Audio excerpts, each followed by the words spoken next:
নমস্কার, কেমন আছেন সবাই? আশা করছি সবাই খুব ভালো আছেন। ভালো হয়েছে।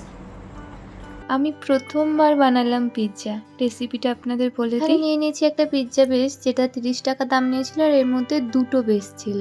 এবার আপনি যেকোনো চিজ নিয়ে নিতে পারেন। আমি নিয়েছি মোজারেলা চিজ, যেটার দাম ছিল ১১৮ টাকা। Pizza sauce, cheese spread. তখন যেগুলো দেখালাম এগুলো আমি জেপ্টো থেকে অর্ডার করেছিলাম। বাজার থেকে এনেছি সুইট কর্ন, পনির, ক্যাপসিকাম, পেঁয়াজ আর শুকনো লঙ্কা চিলি ফ্লেক্স বানানোর জন্য। এখন আমি কিছুটা সুইট কর্ন নিয়ে সেদ্ধ করতে দিলাম। কেটে নিচ্ছে কিছুটা পনির, কেটে নিচ্ছে কিছুটা ক্যাপসিকাম, কারণ সমস্তটা কিন্তু আমাদের লাগবে না। এখানে আমার সুইট কর্ন গুলো সেদ্ধ হয়ে গিয়েছে। এরপর কড়াইতে কিছুটা তেল দিয়ে দিলাম, দিয়ে দিচ্ছি স্বাদ মতো লবণ, হলুদ আর পনির মশলা। এগুলো দিয়ে আমি পনিরটাকে ভেজে নিয়েছি। ভাজার সময় মশলাগুলো পুড়ে যাচ্ছিল বলে অল্প অল্প করে জল দিয়ে ভেজে নিচ্ছিলাম। ভালো করে ভাজা হয়ে গেলে এখন আমি এগুলোকে নামিয়ে নেব। এরপর ক্যাপসিকাম আর পেঁয়াজগুলো হালকা করে ভেজে নিচ্ছি। এবার দেখুন আমার যেগুলো দরকার সেগুলো কিন্তু ভাজা হয়ে গিয়েছে। এরপর আমি কড়াইতে দিয়ে নেব কিছুটা লবণ। লবণটাকে সমানভাবে চারিদিকে ছড়িয়ে দেব এবং প্রিহিটের জন্য ঢাকা দিয়ে রেখে দেব প্রায় 10 মিনিট মতো। প্রথমে আমি আপনাদের বলেছিলাম পিৎজা বেস কিন্তু দুটো আছে, তাই আপনারা কিন্তু দুটো পিৎজা বানিয়ে নিতে পারবেন। এখন পিৎজা বেসের মাঝ বরাবর করে আমি কেটে নিচ্ছি। এটা আপনারা চাইলে না কাটতেও পারেন। এবার আমি এখানে দিয়ে নিচ্ছি চিজ স্প্রেড। আপনারা যদি পিৎজা বেসটা না কাটেন সেক্ষেত্রে পিৎজা বেসের উপরেই কিন্তু চিজ স্প্রেডটা লাগিয়ে নেবেন। এখানে আমি একটা চামচের উল্টো সাইড দিয়ে চিজ স্প্রেডটা লাগিয়ে নিচ্ছি।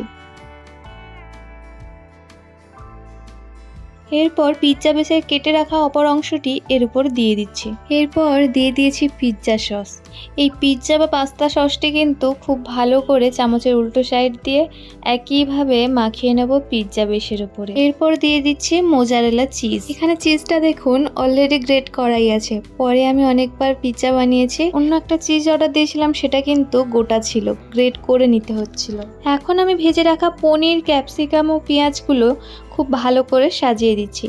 এটা আমি প্রথমবার ট্রাই করছি, তাই কেমন কি হবে জানতাম না। চিজগুলো ওপরে আমি বড্ড অল্প দিয়ে ফেলেছিলাম। যদি আমি জানতাম এটা বেশি দিলেই ভালো লাগবে তাহলে আমি বেশি করে দিতাম। একদম প্রথমবার বানাচ্ছি। সেদ্ধ করা সুইট কর্নগুলোও কিন্তু আমি দিয়ে দিলাম।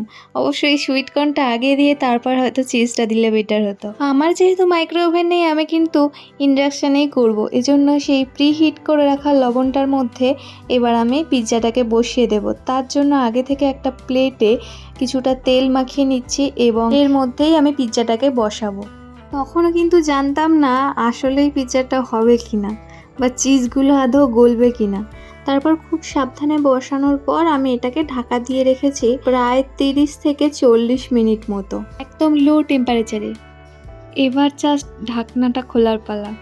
কেমন লাগছে ওপর থেকে? এই যে এইবার দেখুন, আমি তো দেখেই অবাক। আমি কখনো বানাইনি, বন্ধুদের থেকে শুনে এটা ট্রাই করেছি আর তারপর এই রেজাল্ট। এখনো কিন্তু জানি না যে নিচে আদৌ ভালো আছে নাকি পুড়ে গেছে। এখন দেখুন নিচে কিন্তু আমি যে স্ট্যান্ডটা দিয়েছিলাম সেটা আর নেই, কারণ ওই স্ট্যান্ডটা দিয়ে এটা বসালে আর ঢাকনা দেওয়া যাচ্ছিল না।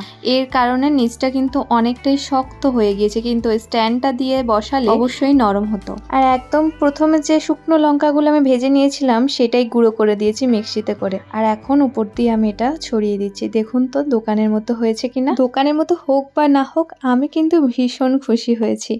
আর ও খেয়ে বলল খুব ভালো হয়েছে।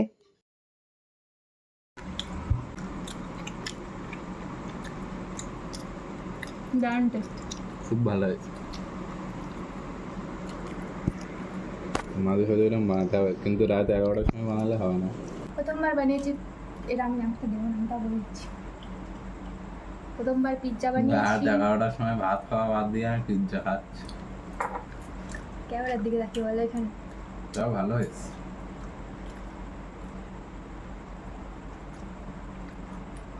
প্রথমবার কিনে খেয়েছিলাম, একটু ভালো লাগেনি আমার। ঘরেরটা ঠিক আছে।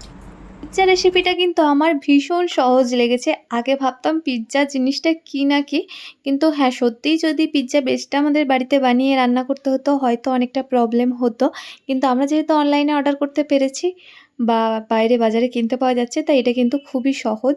আর একবার হলেও বাড়িতে বানিয়ে ট্রাই করুন। এই সহজ সরল পিৎজা রেসিপিটা আপনাদের কেমন লাগলো অবশ্যই কমেন্ট করে জানাবেন। আর যারা নতুন আমার চ্যানেলটিকে এক্ষুনি সাবস্ক্রাইব করে নিন। ভালো থাকবেন, দেখা হচ্ছে নেক্সট ভিডিওতে।